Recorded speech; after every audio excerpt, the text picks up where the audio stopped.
Bonjour, bienvenue à tous et à toutes pour ce live des Vendredis de la Recherche.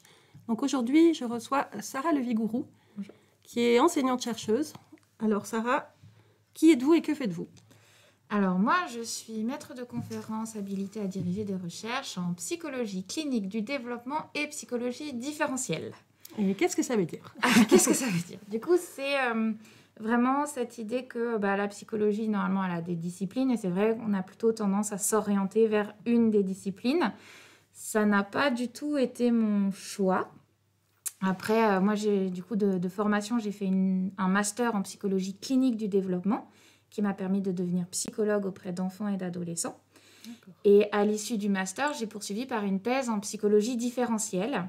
Donc la psychologie clinique du développement, c'est vraiment pouvoir aider des enfants, des adolescents qui présentent des difficultés scolaires, des difficultés familiales, des difficultés émotionnelles.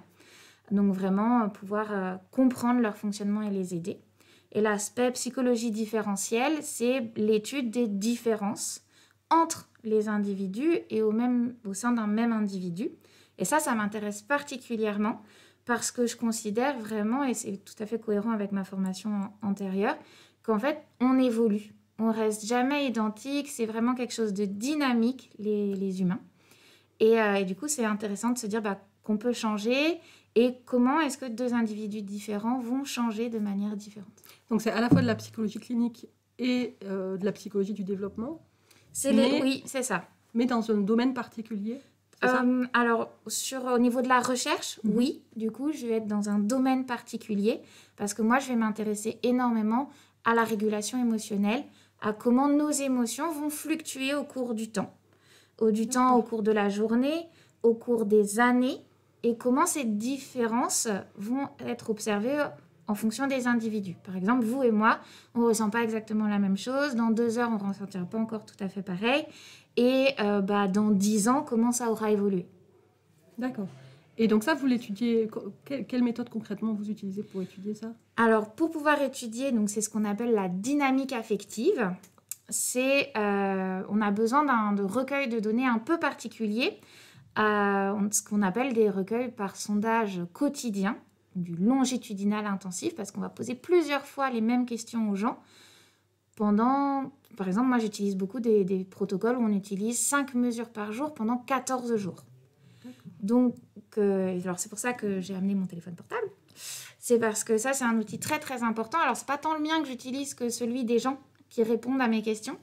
Parce que moi, depuis mon ordinateur, je programme l'envoi de messages, de SMS, qui vont arriver directement sur le téléphone portable des personnes au moment où ils doivent répondre. Et donc là, ils ont du coup les consignes pour pouvoir répondre sur comment ils se sentent, qu'est-ce qu'ils ont fait pour pouvoir modifier ce qu'ils ressentent, en fonction après d'autres variables, parce que je m'intéresse à la dynamique après dans le contexte, par exemple dans le contexte de la parentalité. Et donc, ils m'envoient comme ça leurs réponses et ce qui me permet de mesurer comment ils se sentent et comment ça fluctue puisque j'ai beaucoup de réponses. D'accord. Alors, on va passer plus précisément à l'application de ces thématiques de recherche. Je vais lancer ma petite rubrique, comme ça on va passer plus à des questions pragmatiques. Dis, à quoi ça sert ce que tu fais? Voilà, donc là on va parler plus au quotidien, sur le terrain, comment vous intervenez en fait dans vos recherches. Alors, dans quel domaine de recherche, dans quel projet? À quoi ça sert ce que je fais? Ça sert à pouvoir mieux comprendre comment on fait pour pouvoir réguler nos émotions. Que font les personnes qui y arrivent, qui du coup ont un haut niveau de bien-être, beaucoup d'émotions positives et peu d'émotions négatives? Et qu'est-ce qui caractérise les personnes qui n'y arrivent pas? Et si j'arrive à comprendre ces deux profils-là, je vais pouvoir après proposer des interventions. Et ça, du coup, c'est tout à fait en lien avec les thématiques de travail du laboratoire de recherche auquel je fais partie, qui est l'UPRAPSI, qui travaille sur 2 axes de travail. Un premier qui est l'identification des facteurs de risque. Donc ça, c'est ce qui va m'intéresser pour voir qu'est-ce qui explique que certaines personnes se sentent bien et régulent bien, et qu'est-ce qui explique que d'autres personnes n'y arrivent pas. Et après, du coup, un deuxième axe d'intervention. Quels sont les dispositifs qu'on peut mettre en place, qu'on peut proposer pour aider à améliorer cette dynamique affective? D'accord. Et ça, c'est la régulation affective, c'est ça? Oui. Alors, c'est lié. La dynamique affective, c'est à la fois ce que je ressens comment ça bouge et qu'est-ce que je fais pour changer. D'accord. Et vous êtes sur ces 3 tableaux-là, Je suis sur ces 3 tableaux-là. D'accord. Et donc là, dans quel contexte ou projet particulier? Alors, pendant un moment, j'ai travaillé surtout sur l'évolution avec l'avancée en âge. Et puis maintenant, je m'intéresse à des contextes de vie particuliers. Alors, je m'intéresse à des contextes, notamment un contexte très particulier qui est celui de la parentalité. Alors ça, c'est une thématique de recherche qui a surtout émergé avec mon travail en tant que psychologue à côté. Je recevais les enfants, mais du coup, je recevais aussi les parents. Et je voyais beaucoup de différences entre les parents que je pouvais recevoir. Certains parents qui disaient « Ok, il y a tout ça comme difficulté, mon enfant, mais c'est pas grave.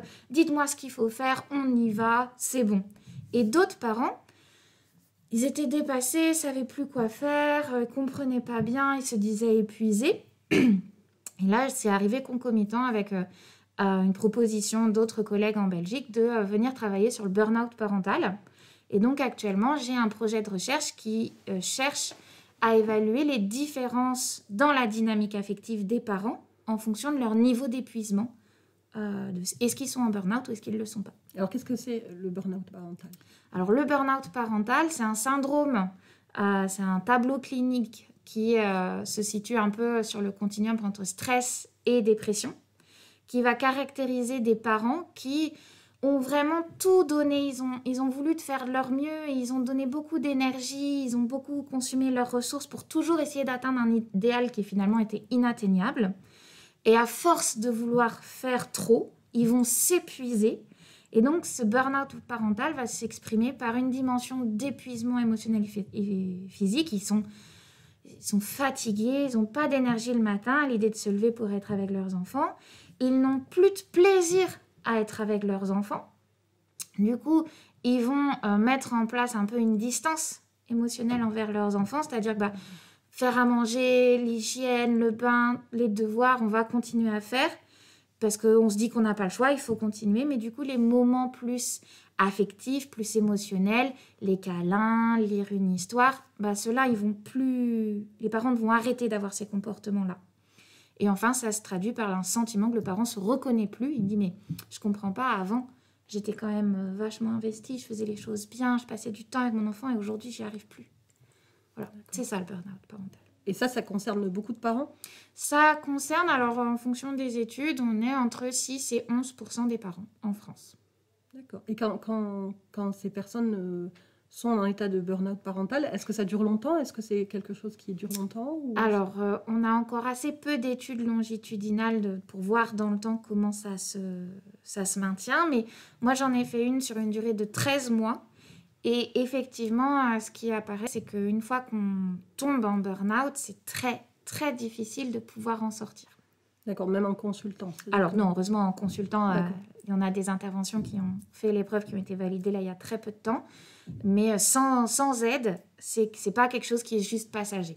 D'accord. Et l'intervention, qu'est-ce que ça peut être comme type d'intervention pour aider ces personnes? Alors du coup, il y a des interventions relativement courtes qui sont étudiées, qui ont été mises en pratique, qui visent à pouvoir redonner aux parents les ressources pour pouvoir réinvestir ce domaine parental et y retrouver du plaisir. Parce que ce que l'on a observé pour comprendre qu'est-ce qui fait qu'il y a des parents qui tombent en burn-out, c'est que dans la balance des ressources qu'ils avaient et la balance de tous les stresseurs, toutes les demandes auxquelles ils doivent répondre, ça s'est déséquilibré. Enfin, ou plutôt dans l'autre sens, du coup. Et donc, du coup, l'idée des interventions, ça va être de revenir sur cette balance pour essayer de retrouver un équilibre. Donc, on va essayer de revenir travailler sur quelles sont les aides possibles de ces parents et d'introduire des moments de plaisir, même très courts, mais juste pour dire, voilà, on peut retrouver du plaisir à être avec ses enfants. Et ça fait partie donc de projets de recherche dans lesquels vous intervenez et vous intervenez en suivant des patients de cette façon-là? Alors, pas forcément, non. Ça va dépendre de si on est sur une recherche qui vise à identifier le fonctionnement de ces parents ou si on est sur une recherche qui vise à étudier l'intervention. Si c'est l'intervention, oui, ce seront des parents qui ont été identifiés en burn-out parental. Si on est sur l'identification du fonctionnement, le burn-out, c'est quelque chose de continu, on peut être à plus ou moins haut niveau. Et donc là, on va essayer de prendre le plus de parents possible Et dans, du coup, cet échantillon, là, par exemple, moi, j'ai pu faire des études avec 3 000 personnes, 3 000 parents. Du coup, là, on va se retrouver avec une proportion d'entre eux qui sont en burn-out. D'accord. Et là, vous intervenez en tant que thérapeute ou vous intervenez en tant que chercheuse? En tant que chercheuse. D'accord. Donc, vous observez, vous travaillez avec d'autres intervenants? D'autres intervenants, tout à fait. Je travaille, alors, du coup, moi, sur l'élaboration des protocoles, sur l'identification, l'écoute de témoignages pour analyser ce que vont dire les parents, ça j'ai pu faire. Et sinon, vraiment, sur après, l'aspect fondamental, là, du coup, mener le projet, écrire avec des collègues. On fait des analyses statistiques ensemble pour pouvoir essayer de comprendre, mettre en évidence et répondre à des hypothèses qu'on peut avoir. Et par contre, effectivement, sur les études où c'est des interventions, là, c'est pas moi qui fais les groupes. D'accord. Et ces recherches-là, ça donne lieu à des publications? Dans les deux cas, ça donne lieu à des publications. Et il y a beaucoup de recherches dans le monde sur ce thème du burn-out parental? Il y en a de plus en plus. Vous regardez, en 2016, je crois qu'il y avait moins d'une dizaine d'articles publiés depuis le tout début. Et en fait, depuis 2017, il y a un groupe de chercheuses en Belgique, qui sont Isabelle Roskam et Moira Nicolas-Jacques, qui ont vraiment cherché à pouvoir approfondir ce sujet. Et depuis cette date-là, le nombre de publications sur cette thématique suit une courbe en constante augmentation. Et on considère que c'est parce qu'il y a de plus en plus de cas, ou on considère qu'il y a toujours eu des cas et que c'est parce qu'on s'y intéresse plus? On considère que c'est parce qu'on s'y intéresse plus, on sait mieux le mesurer, parce qu'avant, on n'avait pas d'outils. Avant, le premier outil qui a permis de mesurer spécifiquement le burn-out parental, c'est 2017. D'accord. Et qu'est-ce que c'est cet outil alors? Alors, c'est le burn-out, Parental Burnout Inventory. D'accord. Et vous l'utilisez? Alors, du coup, je ne l'utilise plus parce qu'il est payant. Et qu'en 2018, il y en a un autre qui a été publié et qui est gratuit. Donc, j'utilise celui-là. Du coup, ces outils se sont développés et sont accessibles à plus de chercheurs. Exactement. D'accord. Alors, je vais passer à la rubrique suivante. Vous avez commencé à en parler, je crois. Alors vous nous expliquer un petit peu plus en détail comment ça se passe par rapport à cet outil que vous nous avez montré. Donc, la rubrique suivante, c'est l'objet ou l'anecdote. Et vous nous avez proposé un objet. Oui. Qui est un objet très important dans vos recherches. Alors oui. Alors, du coup, je montre le mien. Mais en fait, vous avez bien compris que ce n'est pas le mien qui est intéressant. C'est les vôtres. C'est que passer par des questionnaires ou des formats papier, on a assez peu confiance pour savoir. On peut se dire, si j'avais fait un journal de bord où les gens devaient m'indiquer comment ils se sentent, peut-être alors qu'ils auraient dû le remplir à midi, ils vont oublier et le soir, ils vont se dire « Non, mais c'est bon, je me rappelle comment je me sentais ce midi et je vais répondre. » Sauf qu'en fait, à quelques heures de délai entre le moment où je suis censée répondre et le moment où ce que je me rappelle, ce que j'ai ressenti, ça a changé. Il y a vraiment pas mal de modifications au niveau de la mémoire de ce que l'on ressent, qui fait qu'on peut avoir très peu confiance finalement quand on essaye de, à ce moment-là, précisément qu'est-ce que tu as ressenti par rapport à, là maintenant, qu'est-ce que tu ressens. Donc c'est pour ça que ces dernières années, avec toutes les innovations technologiques, la démocratisation des smartphones, des forfaits SMS illimités, il y a d'autres méthodes qui ont été utilisées, et notamment via des SMS. Donc là, on achète du coup sur un site internet des SMS professionnels. Je programme du coup l'envoi de ces SMS à chacun de mes participants, c'est-à-dire qu'avant, on a fait un entretien avec le participant, on a défini quelles sont les questions auxquelles il va répondre, on a défini les horaires auxquels il va répondre, la durée, à quel moment ça va commencer. Moi, une fois que j'ai toutes ces informations, je peux programmer les SMS, et donc la plateforme va envoyer le SMS qui est en fait juste un message de « Hey, coucou, c'est l'étude, faut répondre maintenant ». Donc là, le participant, comme il reçoit sur son téléphone portable, qu'on a quasiment tout le temps notre téléphone portable avec nous, il peut répondre simplement par SMS. Il envoie la réponse sur la plateforme et moi, je peux récupérer comme ça toutes les réponses. Et c'est des questions simples, j'imagine? C'est des questions très simples. Ça va être, par exemple, j'ai une liste d'émotions et je dois dire, sur une échelle de 0 à 9, 0, c'est que je ne la ressens pas du tout. 9, c'est je suis au maximum de ce que je peux ressentir cette émotion. Et là, par exemple, sereine, à quel point est-ce que je suis sereine? Je dirais qu'entre 0 et 9, je suis à 7. Et donc, du coup, ils m'envoient une série de chiffres comme ça. Donc, c'est très rapide pour répondre. Eux, ils ont la petite liste avec toutes les émotions auxquelles ils doivent répondre. C'est très rapide, ça prend peu de temps. Ils peuvent répondre du coup au moment où ils ont le message. Comme moi, j'ai l'heure de réception du message, je sais exactement à quelle heure ils ont répondu. Ça me permet d'avoir une bonne validité de ma mesure. Et donc, du coup, ça marche. Et ça vous donne des données très rapidement aussi. Et du coup, ça donne les données. Alors, du coup, c'est vrai que rapidement, et surtout, ça prend beaucoup moins de temps pour les coder puisque c'est déjà reçu sous un format Excel. Donc, d'accord. Ça fait gagner un peu de temps, c'est vrai. Et ça peut concerner, par exemple, sur combien de personnes, des questionnaires qui vont à combien de personnes en même temps?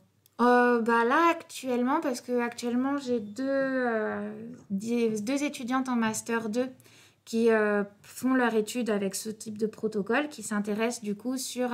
Alors, il y a Laura qui travaille sur comment est-ce que la dynamique affective, comment le ressenti des parents va venir modifier les pratiques parentales, les pratiques éducatives qu'ils vont avoir envers leurs enfants. Et j'ai Lise qui travaille sur la dynamique affective qui pourrait être différente en fonction de si on est parent ou de si on ne l'est pas, avec toutes les stratégies de régulation. Donc là, actuellement, on a ces deux études en cours qui utilisent ce protocole-là. Et je crois qu'en ce moment, on a à peu près 40 participants qui répondent. On en a une vingtaine qui ont fini, 25 si j'ai compté la semaine dernière, donc peut-être un peu plus cette semaine. Donc voilà. Là, c'est dans le cadre de leur master qu'elles font ça? Oui, dans le cadre de leur travail d'études et de recherche en Master 2. D'accord. Et donc après, vous allez avoir ça. Ça constitue pour vous une aide aussi pour avoir des chiffres Tout pour vos à projets fait. de recherche? Alors, c'est j'utilise un petit peu mes étudiants, pardon si vous écoutez, mais vous le savez de toute façon. C'est toujours comme ça, l'enseignement est lié à la recherche. Mener moi-même tous mes projets. Donc, je propose en fait des thématiques qui m'intéressent, sur lesquelles je voudrais pouvoir travailler aux étudiants qui travaillent avec moi, que je supervise. Et en fonction de ce qui les intéresse et de ce qui m'intéresse, on essaye de monter un projet qui pourrait être intéressant.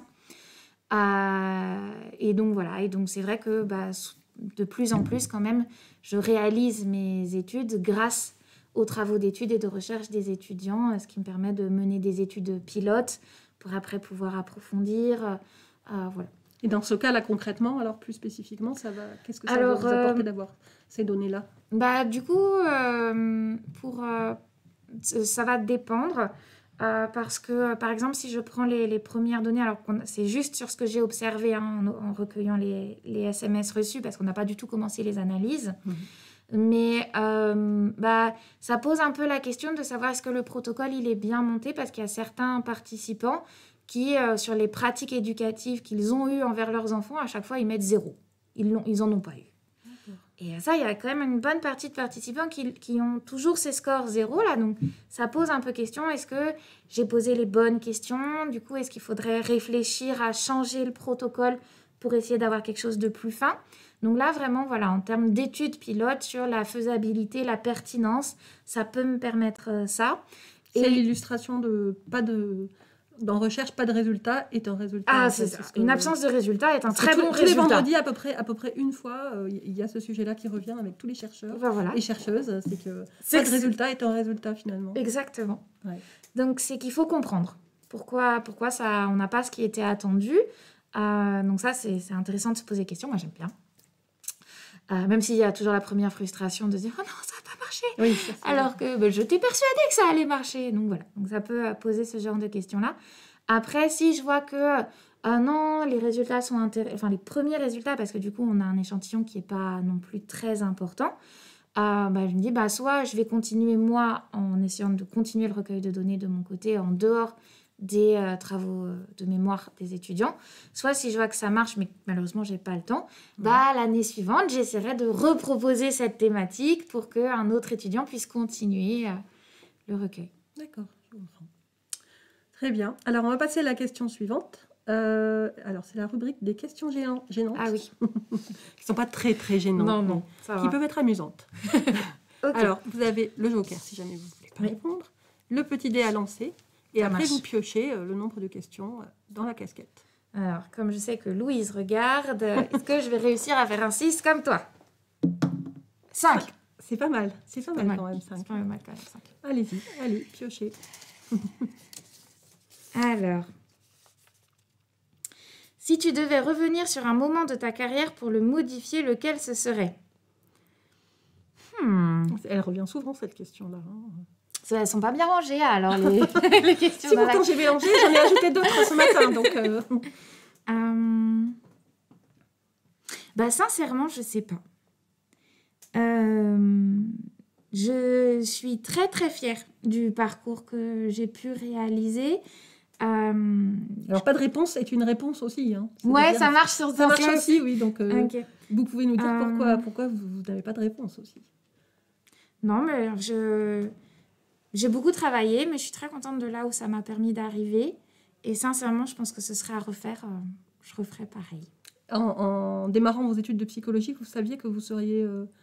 vous disiez que vous seriez chercheuse, enseignante-chercheuse en psychologie? J'ai choisi tardivement au lycée la psychologie. J'ai voulu faire plein d'autres choses.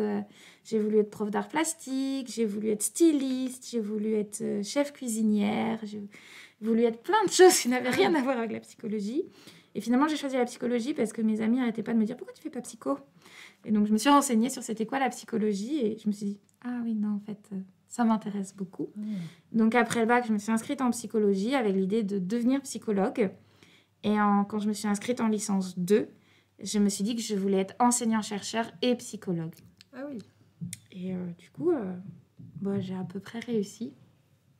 Et donc, ouais, non, c'est bien. Je suis contente. Donc, non, je ne vais pas changer. Très bien, c'est une très bonne réponse. Alors, je vais prendre au fond, voir si ça... Qu'est-ce que tes collègues te reprochent le plus? Peut-être ils peuvent répondre sur le chat, s'il y en a qui sont là, non? Qu'est-ce qu'ils me reprochent le plus? Peut-être d'être un peu trop carré, un peu trop rigide. Peut-être un petit défaut de flexibilité parfois, je pense. Je sais pas. Ils confirment ou pas?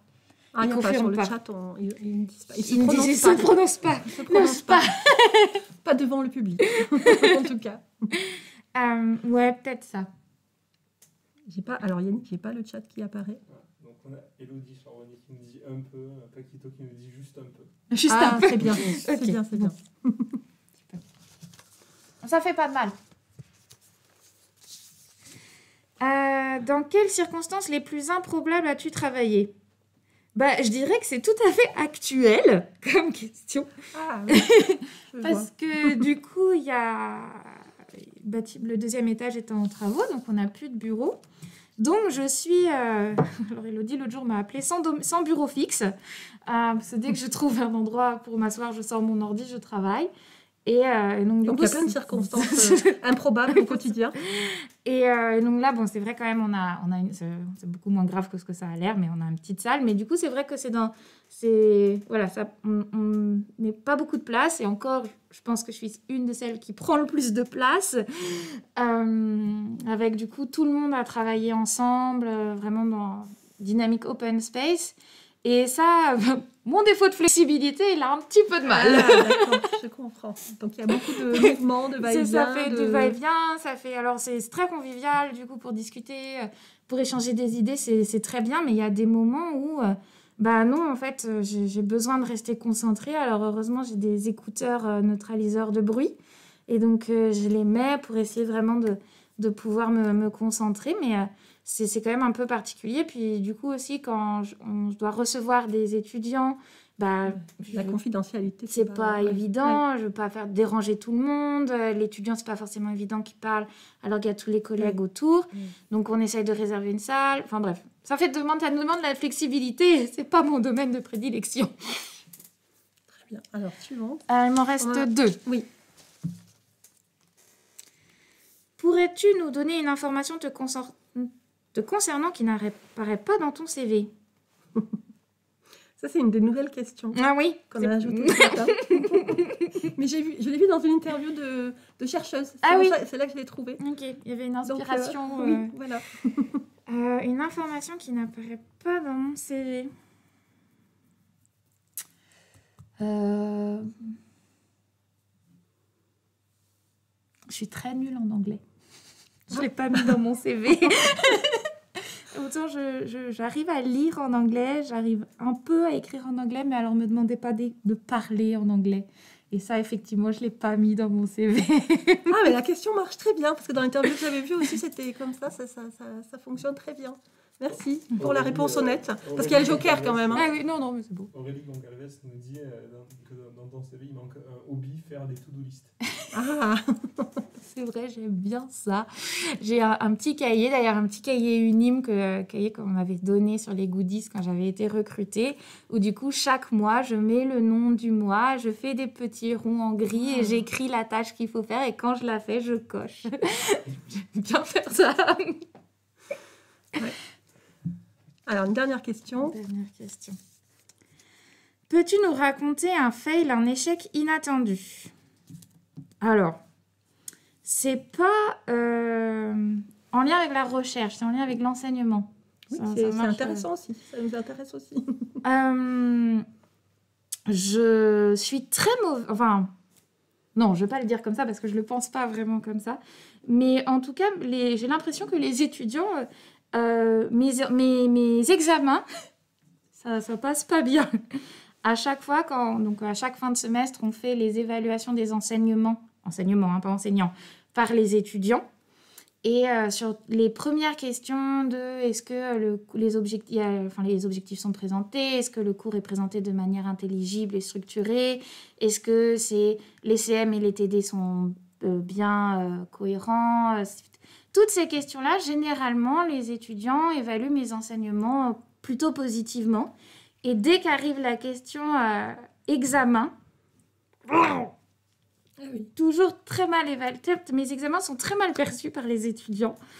Donc voilà, donc ça c'est quelque chose. Et c'est pas le cas avec d'autres collègues? Non, pas du tout.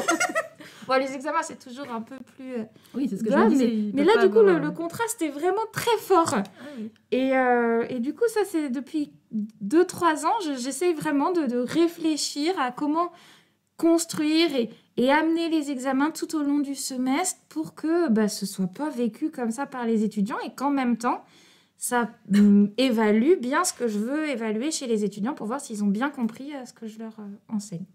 Donc voilà, ça c'est... J'ai pas encore tout bien compris pourquoi ça marche pas comme je voudrais. C'est un petit échec du quotidien. C'est ça. Petit truc à améliorer. Quoi. Ça s'est amélioré, tout à fait. Très bien. Et merci pour cette réponse honnête. Je sais rien, avec plaisir. Alors, notre dernière rubrique, c'est la feuille blanche. Ah oui, c'est vrai. Donc, il y a une trace que vous allez nous laisser à la direction de la recherche. Peut-être qu'un jour, on fera une exposition avec toutes les œuvres de nos artistes chercheurs et chercheuses. Ok. Donc, quelque chose qui vous passe par la tête, ça peut être un dessin, ça peut être un texte, une citation, un nom. Ah, ça peut être une citation? Oui, ça peut être tout ce que vous imaginez. Je suis très citation, moi, j'adore ça. Ok.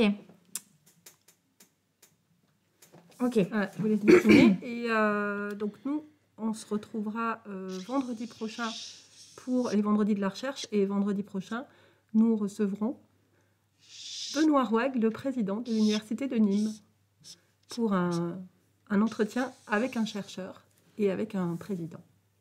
Voilà. Alors, je ne sais pas s'il y a d'autres...